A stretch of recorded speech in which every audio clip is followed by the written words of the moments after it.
और इस चुनौती का मुकाबला कर रहे होंगे। जैसे कि आपको पता ही है कि आज मैं लगभग शिक्षा के 21वें संवाद में आपके साथ जुड़ा हूँ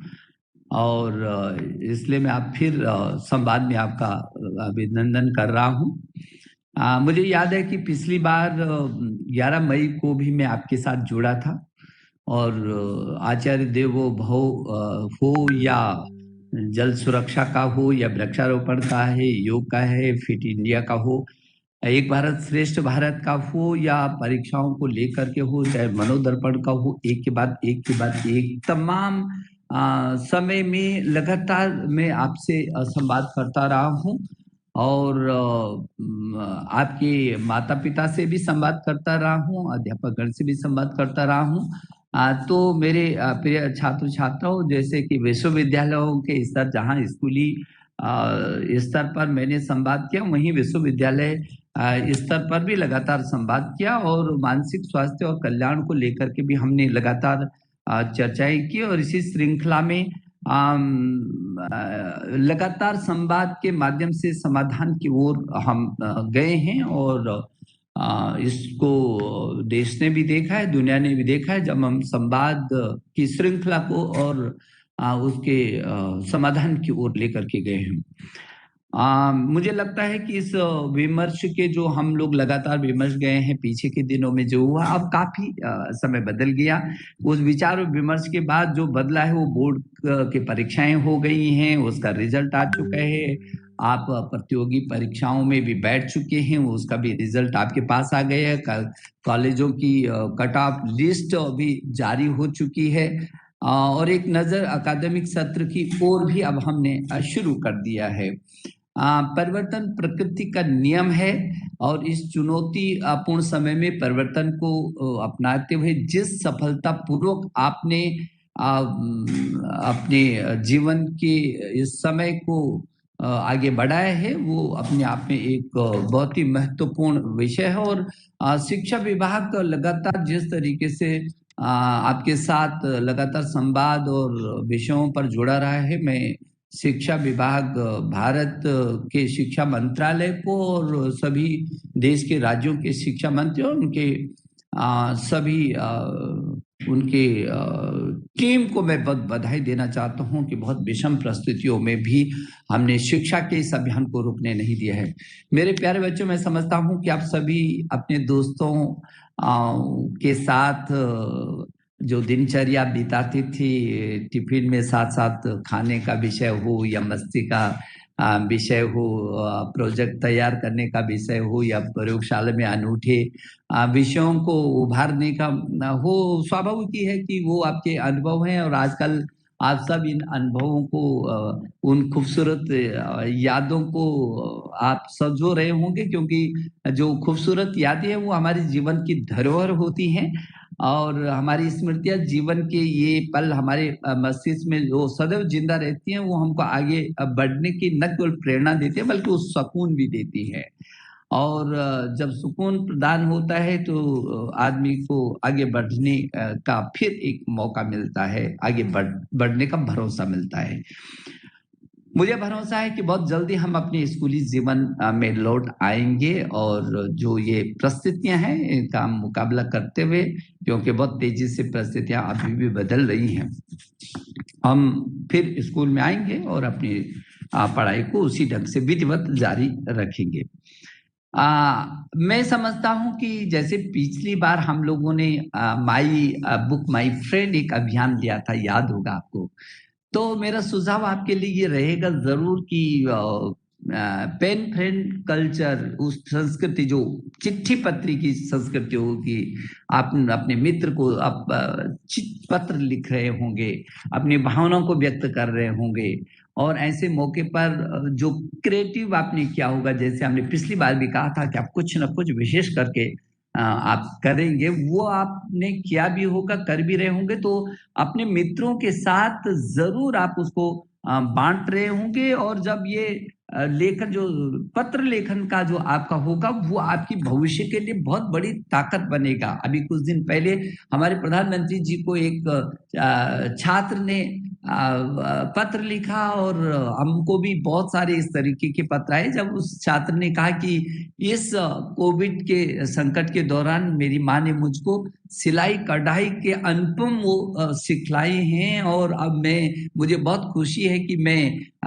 कुछ ऐसी चीजें कर पा रहा हूँ जो मैं कभी सोच भी नहीं सकता था। तो ऐसे भिन्न भिन्न आर्ट में पेंटिंग हो चाहे वो क्रिएटिव तमाम प्रकार के लेखन से कहानियां लिखने से लेकर के कार्टून तक और आपने भिन्न भिन्न क्षेत्र में बहुत अच्छे तरीके से प्रयोगात्मक जो विज्ञान के अपने घर की वस्तुओं पर जोड़ जोड़ करके आपने कई प्रकार के प्रयोग भी किए। मुझे बहुत खुशी है जब मैं आप मुझसे संवाद करते हैं तो मेरा भरोसा और बढ़ जाता है कि नहीं, मेरे देश के पास मेरे भावी पीढ़ी में इतनी क्षमता है, प्रतिभा है और हर समस्या में समाधान करने का रास्ता है और उसमें वो विजन है। तो मुझे लगता है कि ये जो पत्र आप लिखेंगी ये ऐतिहासिक विरासत और परिवर्तन के साक्षी भी भविष्य में बन सकते हैं। मुझे भरोसा है कि आप इस समय का अच्छा सा उपयोग कर रहे होंगे। अब हमारे प्रधानमंत्री जी ने जब पढ़ने की आदत को बनाए रखना चाहिए, आपको याद होगा जब वो हमारे साथ कभी परीक्षा पर चर्चा पे मिल जाते हैं, कभी हैकाथॉन में मिल जाते हैं, कभी ध्रुव तारे में मिल जाते हैं। हमारे देश के प्रधानमंत्री जी श्री नरेंद्र मोदी जी का हमसे बेहद लगाव है और वो ये महसूस करते हैं कि नहीं, हमारी जो आगे की जो नया भारत है उस नए भारत के शिल्पी हैं आप। जो 21वीं सदी का स्वर्णिम भारत है उसके आप शिल्पी हैं और इसलिए वो कहते हैं कि पढ़ने से बड़ा कोई आनंद नहीं है और ज्ञान से बड़ी कोई ताकत नहीं है। जब आप पढ़ेंगे, रीड करेंगे तो देश को लीड करेंगे, आप रीड करेंगे तो देश को लीड करेंगे। मुझे भरोसा है कि हमारे प्रधानमंत्री जी का जो ये वाक्य है हम हमेशा मन में संजो करके रख रहे होंगे। जैसे आपने जन्मदिन के समय, पीछे के समय हमने कहा था कि एक पेड़ जब आप अपने जन्मदिन को मनाते हैं तो एक पेड़ का जरूर रोपण आप करेंगे और मुझे ये खुशी है कि न केवल आपने उसको किया बल्कि अपने परिवार के लोगों को भी आपने प्रेरित किया। मेरे पास तमाम ऐसी सूचनाएं हैं, मेल है, संदेश हैं जब छात्र छात्राओं ने कहा कि न केवल हमने बल्कि हमने अपने परिवार के लोगों को भी जब जन्मदिन पर बजाय होटलों में बड़े बड़े होटलों में जाने के बजाय हम लोगों ने वृक्षारोपण किया, कुछ रचनात्मक काम किए, उनके जिसका भी जन्मदिन था उससे भी आगे प्रेरित किया कि नहीं वो भी अपने जन्मदिन पर जरूर एक पेड़ लगाएं। मुझे बहुत खुशी है कि आप परिवर्तन के ध्वजवाहक भी बन रहे हैं और आपने एक नई संस्कृति को भी पैदा किया कि अपने जन्मदिन पर आप पुस्तक को भेंट कर रहे हैं, तो ये बहुत अच्छी बात है और ये पठन पाठन की जो संस्कृति है ये हमारी जो ताकत है उसको और बढ़ाएगा।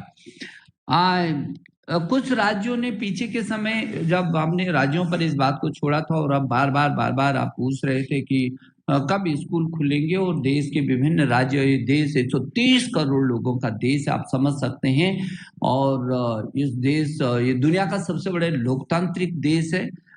ऐसे में हमने सभी राज्यों के मुख्यमंत्री जी से ये अनुरोध किया था कि वो अपने राज्य की परिस्थितियों को देखते हुए वो अपने स्कूलों को खोलें। पीछे के समय में 17 राज्यों ने अपने स्कूलों को खोला है, हालांकि अभी छात्र संख्या बहुत कम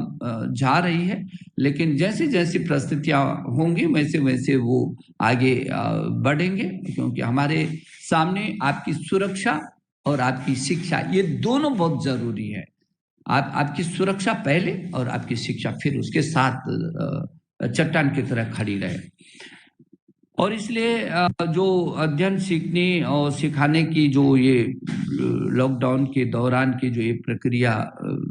में थोड़ा सा व्यवधान आया है, मुझे भरोसा है कि बहुत जल्दी ये व्यवधान दूर होगा।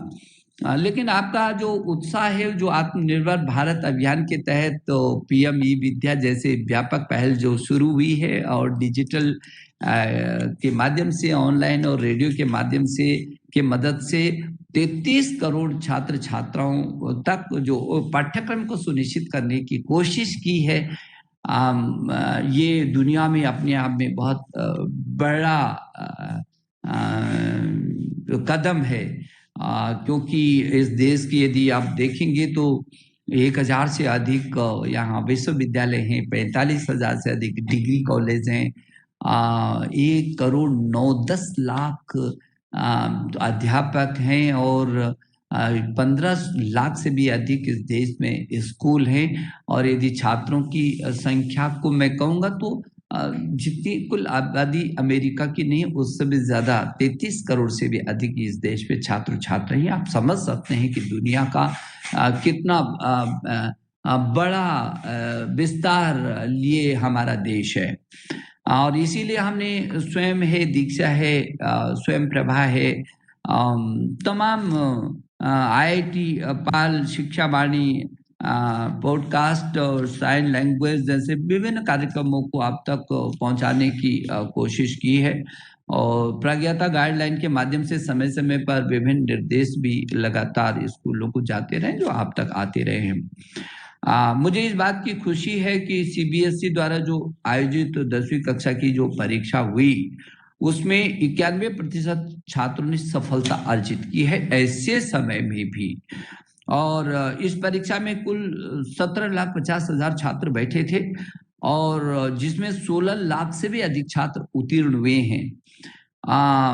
13 छात्रों ने 10वीं की परीक्षा में 500 अंकों में से 499 अंकों तक लेकर के टॉप किया। कितनी बड़ी बात है, 13 छात्र जो 500 में से 499 अंक उन्होंने प्राप्त किए हैं।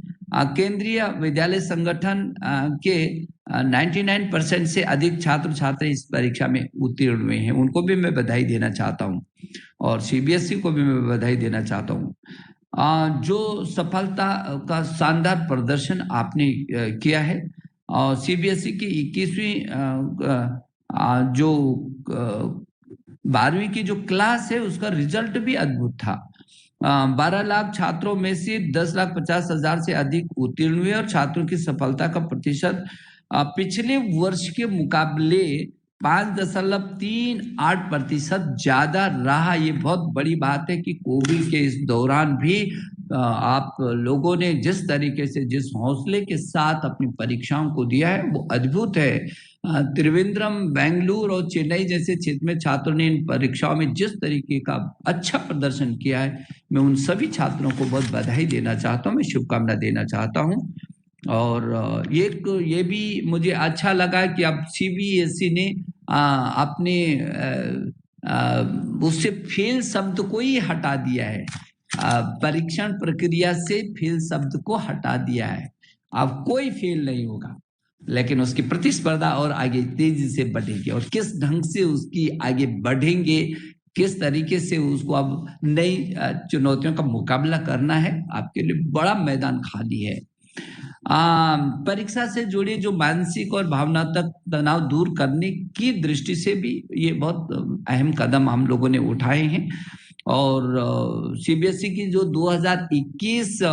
की बोर्ड परीक्षाओं के लिए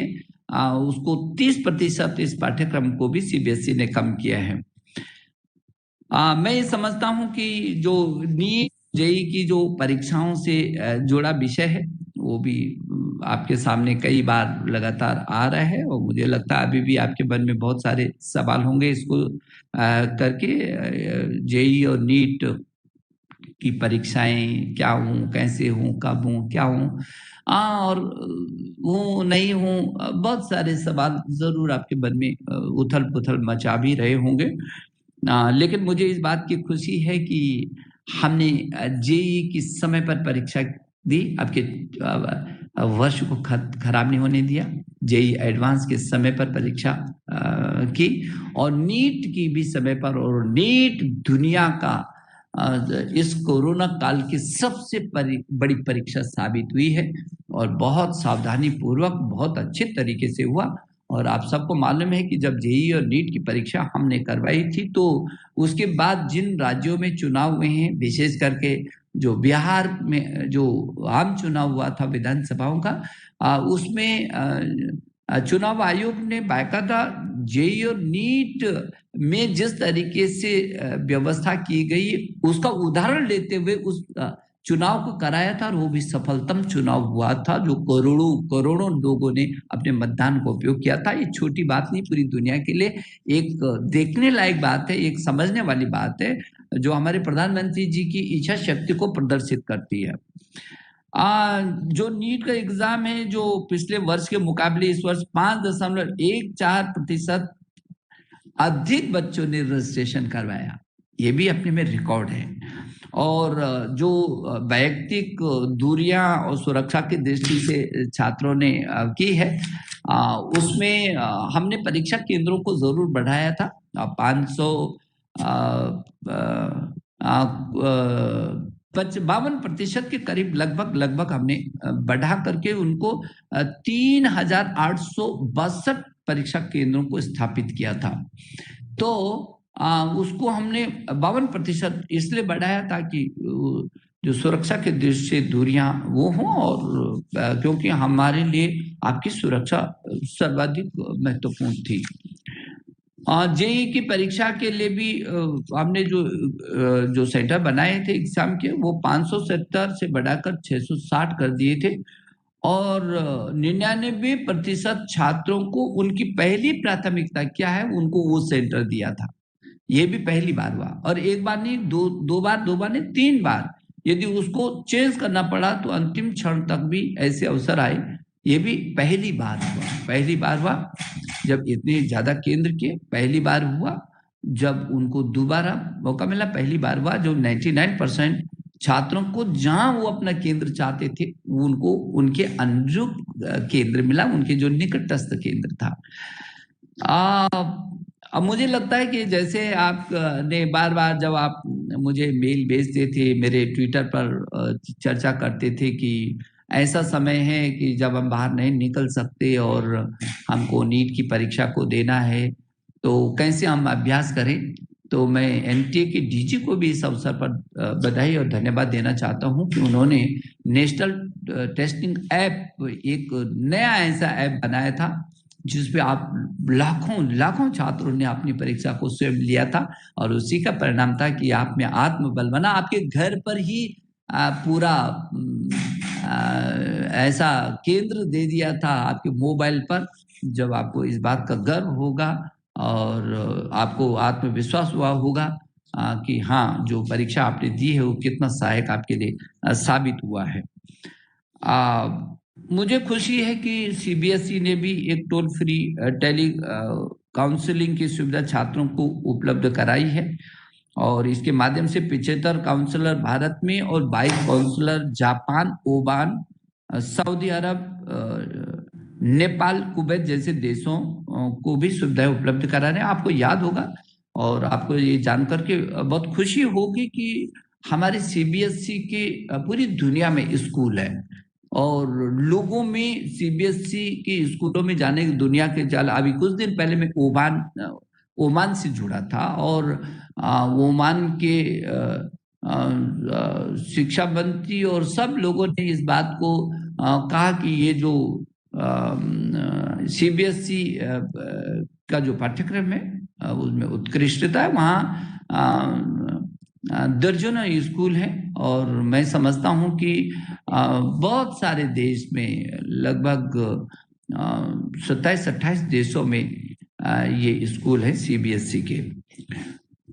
आपको याद होगा कि जब ये बार अभिभावकों से और आप लोगों से ये आया कि हम बाहर नहीं जा पा रहे हैं और ऐसी स्थिति में मानसिक दबाव बढ़ रहा है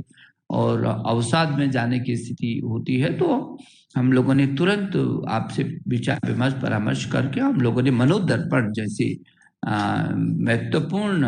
हम कार्यक्रम को, योजना को लाए थे, और उस मनोदर्पण में आज 300 से भी अधिक ऐसे मनोवैज्ञानिक चिकित्सक, मनोवैज्ञानिक है जो लगातार आपसे संवाद कर रहे हैं, और उनके एक जो पोर्टल है, उनकी वेबसाइट में जाकर के तमाम प्रकार की वो गतिविधियां, जब भी कोई परेशानी आपको होती है आप उस वेबसाइट का अध्ययन कर सकते हैं, उससे अपनी सूचनाओं को निकाल सकते हैं और जरूरत पड़े तो सीधे 24 घंटे वो 300 डॉक्टर आपके लिए हेल्पलाइन के साथ जुड़े हुए हैं। आपको ये भी जान करके खुशी होगी कि जब पूरी दुनिया संकट से गुजर रही थी कोविड के, और अभी भी उस संकट से उभरी नहीं है, ऐसे वक्त में हमारे देश में एक वरदान के रूप में नई शिक्षा नीति का उदय हुआ है।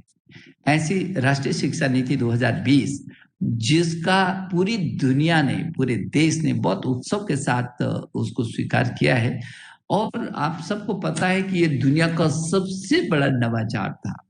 सबसे बड़ा नवाचार था, जो ग्राम प्रधान से लेकर के आदरणीय प्रधानमंत्री जी तक जो परामर्श हुआ हो, छात्र से लेकर अभिभावक तक परामर्श हुआ हो, विश्वविद्यालय के कुलपति से लेकर के और अध्यापक तक हुआ हो। और मैं समझता हूं कि इसकी प्रशंसा देश ने जहां चौतरफा इस नई शिक्षा नीति की प्रशंसा हुई है, चाहे वो वैज्ञानिक हो, चाहे विशेषज्ञ हो, चाहे कोई संस्थाएं हों,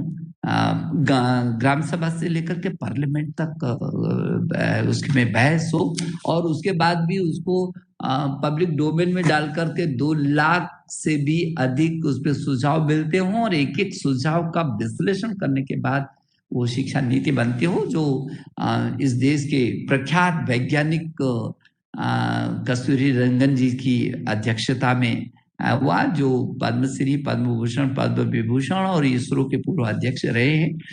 और इसकी आज पूरी दुनिया के देश अब ये कह रहे हैं कि हम इस नई शिक्षा नीति को, भारत की एनईपी को अपने देश में लागू करना चाहते हैं। अभी आपको कुछ ही दिन पहले कैम्ब्रिज विश्वविद्यालय ने इसकी बहुत प्रशंसा की और कहा कि जो भारत ज्ञान का केंद्र था पहले, उन्होंने इस बात के लिए शिक्षा मंत्रालय को, हमारे प्रधानमंत्री जी को बधाई दी है कि फिर भारत जो उसकी जो पूरे विश्व में जो भारत गुरु था, उस भारत के गुरुत्व का पुनरुद्धार इस नई शिक्षा नीति में देखने को मिल रहा है। छोटी बात नहीं, बहुत बड़ी बात है। और अभी कल ही मैं जब यूएई के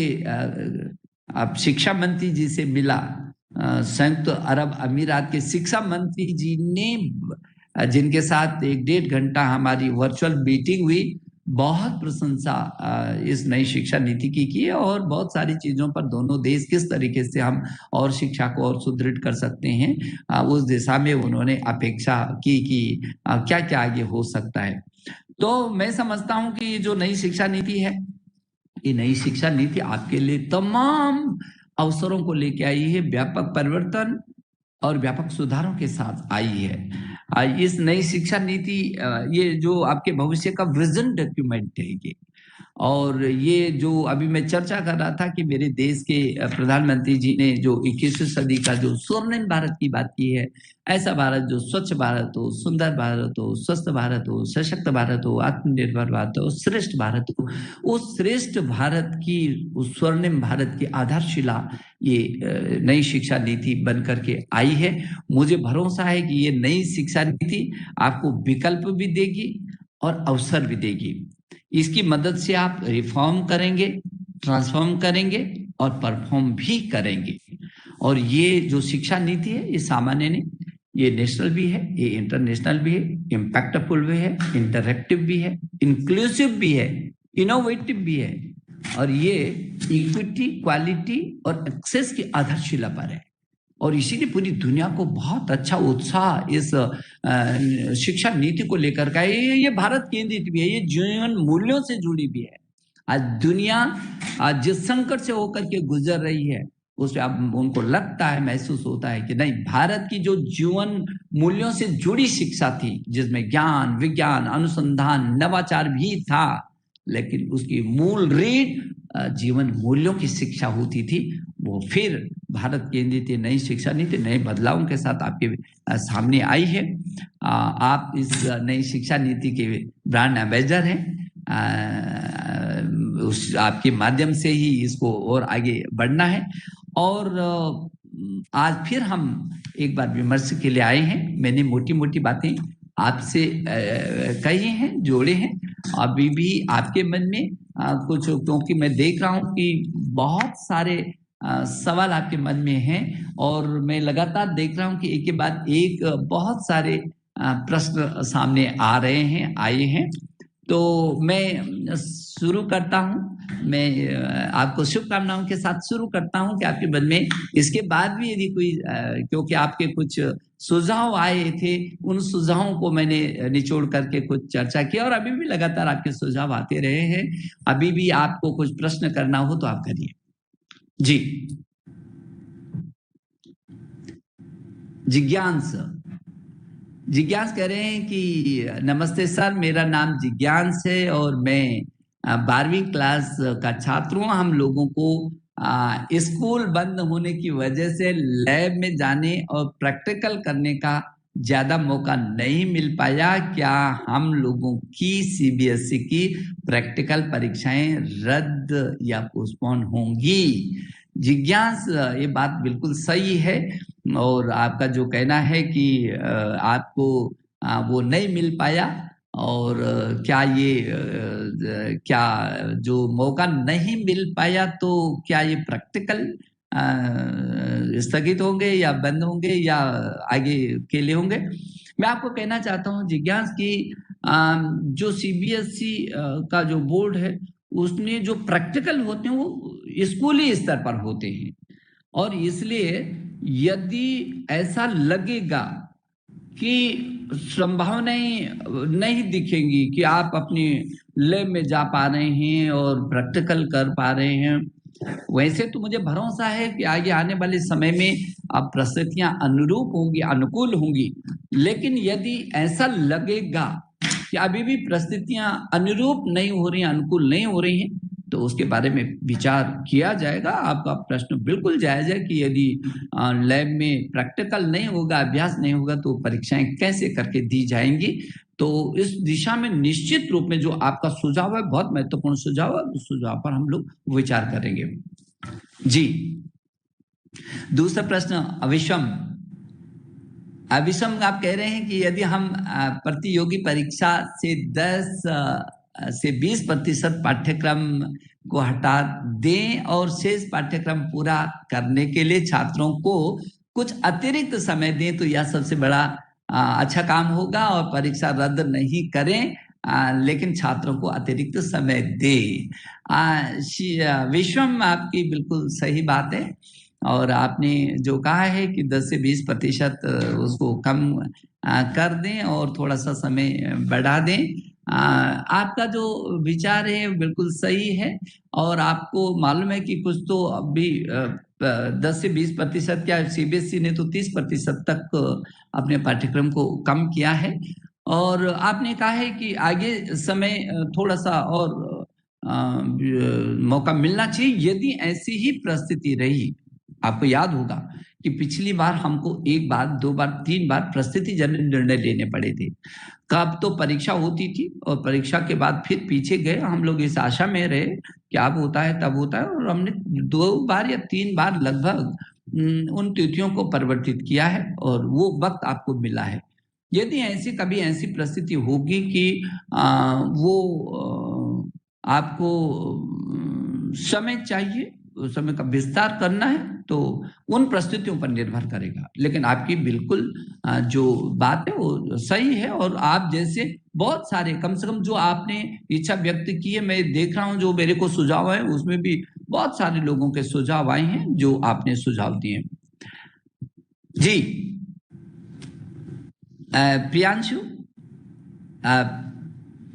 प्रियांशु कह रहे हैं कि हमारे सिलेबस से हटाए गए चैप्टर्स को लेकर के छात्रों और हमारे शिक्षकों के बीच अभी भी काफी संदेह, भ्रम बना हुआ है। क्या हटाए गए चैप्टर्स के विषय में पृष्ठ संख्या के साथ साथ एक डिटेल हमें वीडियो और पीडीएफ के माध्यम से जानकारी प्राप्त हो सकती है? प्रियांशु, आप ने जो प्रश्न किया है वो प्रश्न कई और छात्रों का भी है और मुझे लगता है और कुछ छात्रों ने ये भी कहा, जब ये प्रश्न आए तो बहुत सारे छात्रों ने ये कहा कि नहीं, हमारे स्कूल ने उस जानकारी हमको प्रदान कर दी है। ये जो सीबीएसई का बोर्ड है, इसकी आप यदि साइट पर जाएंगे तो उनकी वेबसाइट पर आपको सब कुछ मिल जाएगा। सीबीएसई के चेयरमैन मनोज आहूजा जी ने मुझे बताया, और हमारी जो सचिव है स्कूली शिक्षा अनीता जी ने मुझे बताया कि हमने ऑलरेडी उस सीबीएसई बोर्ड का जो पेज है, जो उसका साइट है, उस साइट पर ऑलरेडी इसको डाला हुआ है, तो आप उसको निकाल सकते हैं, देख सकते हैं। और उन्होंने सभी स्कूलों को भी भेज दिया। मैं आपके माध्यम से, मेरे साथ स्कूलों के सभी प्रधानाचार्य जुड़े हुए हैं, मैं उनसे अनुरोध करूंगा कि अपने बच्चे तक, सभी छात्रों तक जो सीबीएसई की ये सूचनाएं हैं, जिसमें बहुत स्पष्ट तरीके से क्या हटाया गया है, उसमें साफ साफ है कितना हटाया गया है, किस पृष्ठ का क्या हटाया गया है, तो उसमें बहुत स्पष्ट जानकारी है। ये भ्रम रहना नहीं चाहिए और छात्र और अध्यापक के बीच भी नहीं रहना चाहिए। ये प्राचार्यों को मैं अनुरोध करूंगा, सभी स्कूलों के प्राचार्यों से मैं अनुरोध करूंगा कि वो उसको देखें और अपने अध्यापक गण को भी उस जानकारी को दें और अपने छात्रों तक हर हालत में इसको पहुंचाएं, लेकिन इसमें कोई भ्रम की स्थिति नहीं रहनी चाहिए। जी जी, चौथा प्रश्न अभय सिंह, सब बोर्ड की परीक्षाएं अक्सर मार्च की शुरुआत में हो जाती हैं, किंतु हमें नए पेपर पैटर्न को समझने, लिखने और अभ्यास करने के लिए थोड़ा समय चाहिए। क्या परीक्षाओं का आयोजन थोड़ा आगे बढ़ सकता है? तो आप कह रहे हैं कि परीक्षाएं अक्सर मार्च में शुरुआत में हो जाती हैं और नए पैटर्न को समझने और लिखने के लिए आपको अभ्यास करना पड़ता है। मुझे लगता है कि हम लोगों ने पीछे के समय, जब बोर्ड की परीक्षाओं का जो समय होता था, वो पहले ही हम लोगों ने निश्चित किया है, और आपको समय मिलता है निश्चित। इतना समय पहले ही घोषित हो जाएंगी तिथियां, तो उन घोषित तिथियों में आपको आगे अपने जो पाठ्यक्रम है उसकी तैयारी करने का आपको मौका मिलता है। और मुझे लगता है इसमें कोई शंका नहीं होनी चाहिए, ये हमने पहले भी देखा है। और आपकी जो जिज्ञासा है, इस जिज्ञासा की पूर्ति के लिए हम समय समय पर देखेंगे कि आपको तैयारी का पूरा मौका मिले या न मिले, हम आपके साथ हैं। जी जी, सुधा जी, सर अगर बोर्ड के छात्रों के लिए स्कूल फिर से खुल रहे हैं तो उनकी सुरक्षा कैसे निश्चित होगी? क्योंकि एसओपी का पालन करने के बावजूद कुछ राज्यों में स्कूल खुलने के बाद भी छात्रों में संक्रमण की सूचना मिली है। सुधा, तुमको मालूम है, आपको मालूम है सुधा कि ये तो यदि कोई स्कूल में भी नहीं आए तो भी घर में भी हो जा रहा है। और जब उसका पालन ठीक हो जाता है तो हम दुनिया की सबसे बड़ी परीक्षा नीट भी करा लेते हैं। जब उसका पालन ठीक होता है तो बिहार जैसे राज्य में आम चुनाव भी हो जाते हैं। अपने हाथ पर बहुत कुछ निर्भर करेगा, क्योंकि मैं ये समझता हूं कि परिवार और छात्र ये दोनों मिलकर के अपनी सुरक्षा, मास्क का ज्यादा से ज्यादा उपयोग आप करेंगे जब जैसे आप बाहर निकलते हैं, और जो आपका व्यक्तिगत दूरी बना करके रखेंगे, इसका पालन होगा, तो मुझे लगता नहीं कि ये उससे आया होगा। क्योंकि यदि आपने ठीक से पालन किया है, यदि ठीक से पालन हुआ है, तो हमने नीट इसका दुनिया का सबसे बड़ा उदाहरण है, सबसे बड़ा। 14-15 लाख छात्र परीक्षा में बैठ जाते हों, और मुझे लगता नहीं कि कोई उदाहरण होगा, तो एक आध उदाहरण ऐसा हो सकता है अपवाद के लिए, लेकिन ये दुनिया की सबसे बड़ी परीक्षा भी कराई है। इसलिए सुधा, जब भी ये स्कूल खुलेंगे, वो स्कूल के प्रबंधकों से भी मेरा अनुरोध रहेगा, अभिभावकों से भी, और जो बस में या गाड़ी में जो बच्चे जो आ रहे हैं, घर से जैसे निकलते हैं, वो हर एक कदम पर उस सुरक्षा निर्देशों का जरूर पालन करेंगे। और स्कूल यदि उन सुरक्षा नियमों का पालन करेंगे तो कम से कम मैं ये कह सकता हूं कि उससे किसी को प्रभावित वो नहीं होगा। लेकिन चौकसी हमको स्कूल में भी रखनी पड़ेगी, यातायात में भी रखनी पड़ेगी, और अपने घर से आते समय भी रखनी पड़ेगी, और एक एक कदम पर घर जाने तक, पहुंचने तक हमको सावधानी रखनी पड़ेगी। ये सावधानी आपको भी रखनी है, आपके चालकों को भी रखनी है, आपके प्रबंधकों को भी रखनी है, आपके अभिभावकगण को भी रखनी है, अध्यापक को भी रखनी है, और प्रिंसिपल को तो रखनी ही रखनी है। तो इसलिए हम लोग सब मिल करके उन सुरक्षा नियमों का पालन करेंगे तो काफी कुछ सुरक्षा हमारी रहेगी। जी हाँ मनीष। मनीष जी, सर बोर्ड की परीक्षाओं का सिलेबस और कम करने की जरूरत नहीं है, केवल परीक्षा की तिथि आगे बढ़ाए। बहुत अच्छी बात है मनीष तुम्हारी कि सिलेबस कम करने की आपने कहा कि कोई जरूरत नहीं है, और लेकिन आगे हम लोग बढ़ाते ही हैं और बढ़ाया ही हमने। आपको तो मालूम है कि हमने समय समय पर थोड़ा सा प्रश्न दिवस जो समस्याएं सामने आई हैं उसको किया है, और सिलेबस को कम इसलिए नहीं किया है कि हमको कम करना है, परिस्थितिवश किया है, क्योंकि ज्यादा दबाव न हो, तनाव न हो, ज्यादा बोझ और भार न हो। ऑनलाइन पर किस तरीके से अध्यापक और अभिभावक मिल करके आपके साथ आपकी सुरक्षा भी हो और मनस्थिति भी में कोई दबाव और तनाव न हो, इसलिए उसको कम किया। लेकिन जैसे सामान्य स्थिति होगी मनीष, आपकी तरह बहुत सारे छात्रों ने, मुझे अच्छा लगा कि उन्होंने कहा सर ये